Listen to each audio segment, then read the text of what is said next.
Ikibazo c'igitoro kiragisibije. Uretse ko abanyagihugu bidoga yuko ibiciro vyaduze, hanyuma abashoferi nabo akazi kabo kakaba kagoyagoya, no mu bategetsi murazi yuko atari yororo, nabo nyene basigaye bagenda n'amaguru. Hanyuma kandi bamenye ko hariho abataha n'amaguru, batureke dutahe. Murakoze. Murumva yuko ibintu bitoroshe. Dusigaye kumva abashikiranganji nabo batanguye kugenda n'amaguru, ariko sivyo nagomba kuvuga. Kubera iryo kena ry'igitoro, hariho n'abategetsi basigaye bahana amakofi. Iyi nayo rero akaba ari iyindi ngeso yadutse tutazi iriko irapfa. Ntituzi yuko ari ya shetani umukuru w'igihugu yamavuga iriko irabikora. Buramatari w'intara ya Rutana Olivier Nibitanga arengeye kuwahoze ari prokirere aregagura, amukubita ikofe rimunuga mw'ikaburimbi. Uwo mutegetsi aca arakomereka. Reka twumve ingene vyagenze. Uwo ariko arabivuga n'ubu ari iburyo kuri iyi foto. Uwo ari bubafu nawe ni Buramatari Olivier Nibitanga yakubise ikofe mugenzi we. Mahoro neza bene wacu batware dusangiye ibikorwa by'igihugu. Ego nyakubahwa, jewe nagize ikibazo ndakigira mu Rutana ngiye mu vy'akazi. Ego nari mwikonje, hanyuma ku kazi baradutuma ko hariho mission zitekanizwe zo kuja muri Komeza, inama zitunganywa na Komeza ndetse na EAC. Mbere hinge ndabikurungikira bantumye ko je nari mwikonje, hama rero kwari kugira tuje kudepoza amadokima yose. Hanyuma rero nsanga igitoro kiri ku mastation, jewe ndava mu modoka ndagenda nsanga hariho Nibitanga Olivier Buramatari wa Rutana. Ndamubwira nti igitoro baradutumye ku kazi vyihuta, nari mwikonje. Ndamwereka ivyo bantumiye ko ari ama mission à l'étranger, igihugu kizorungika abakadre babijejwe kugira ngo baje kugiserukira. None rero mu nyuma ndamubwira nti mpa rero agatoro kinshikane Bujumbura, kuko nta gitoro mfise kandi nta n'imodoka zihari. Kw'igitoro kiriyo muri station kikaba cashitse, ni mumpe imodoka mbona ari nanke. Inyishu bwa mbere yambariye ngo genwe Bujumbura canke Gitega canke heba.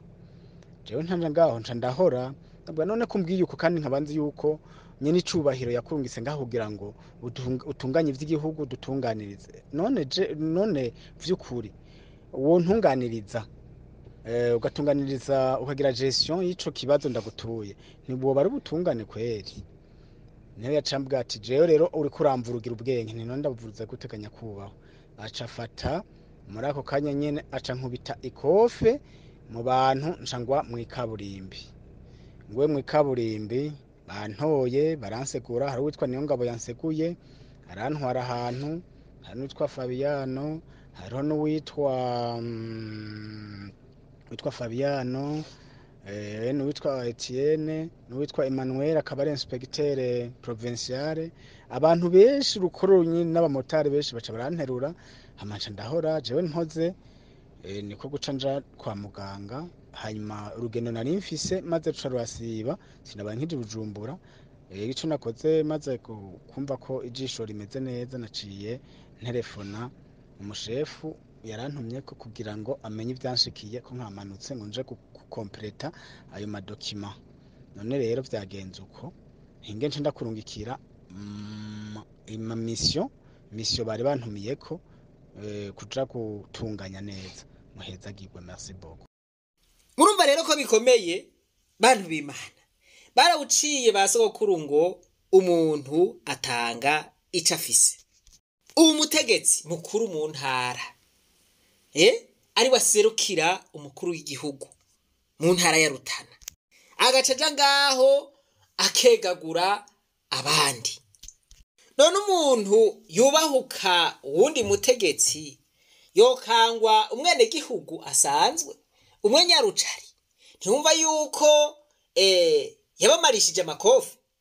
Ebwe namwe nimwiyumvire gukubita ikofi umuntu akadandabagirana gushika yaho agwa bwarumye mwibarabara, abantu bakamukura ngaho ari ntere. Je nibaza yuko ashobora kuba yaranaravye. None abantu b'Imana, abategetsi bameze nk'uko, mwumva abategetsi nk'aba arabo kuja mu banyagihugu? Abategetsi bari bajejwe gukingira aho batwara, bakaba ari bo babahuragura gushika yaho batanubwenge. Nukuri ibi bintu birababaje cane. Iki gitoro kiza kutwereka vyinshi. Ikofe ngo pka gushika yaho umugabo muzima atubwenge akagwa mwibarabara. Reka namwe mwumve ivyaha yagize umuburamatari.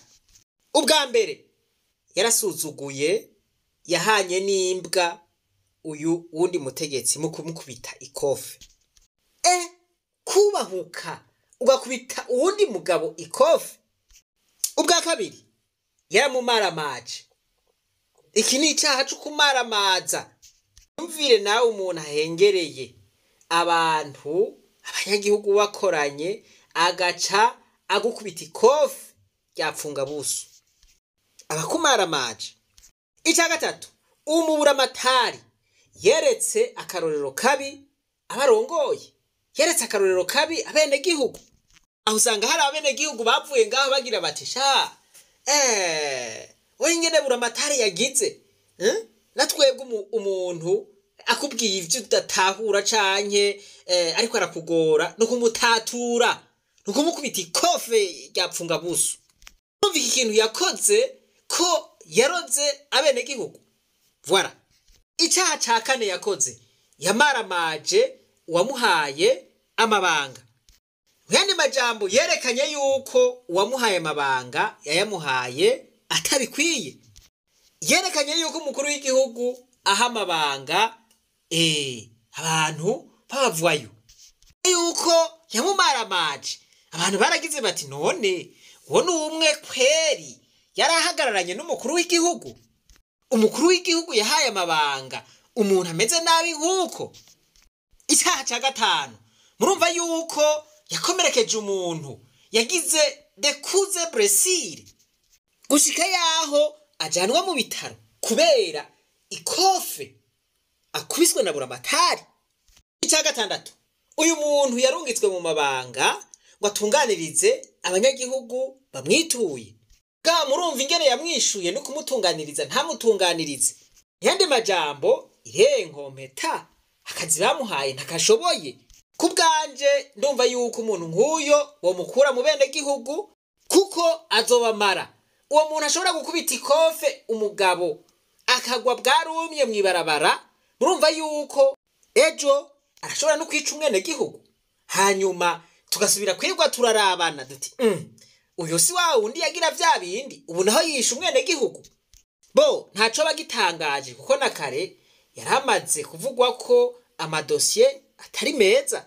Umuntu nk'uyu rero aho komagura abantu, aho komagura abenegihugu, ko yigamba ko afise inguvu nyinshi, ntibamuha ibiti aje kubisatura.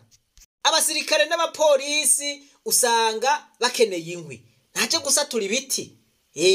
Abasirikare n'abapolisi baronka inkwi. Mwe naho ko afise inguvu data wanje aje kwikorera amabuye, amabuye abenegihugu barayakeneye. Ubu yamabeni yahora bazanira amabuye akiyazana kubera igitoro. Uwo mugabo rero yiyemera ku nguvu ntagenda yayore. Ajambo make ngomvye kwerekana yuko umuntu ameze nk'uku adashobora gutwara abanyagihugu. Umuntu ameze nk'uku ntashobora gutunganiriza abanyagihugu. Umva yashizwe mu kibanza aca yifata yuko ari kibirengeye. Agira yuko ari ngaho kugira ngo atunganirize abanyagihugu. W'igihugu kabisa hamwe yokumva ibi bintu uyu muburamatari yakoze, turamusavye yuko yo muhindura agashiraho umuburamatari atunganiriza abenegihugu. Apana umuntu aja kubomagura.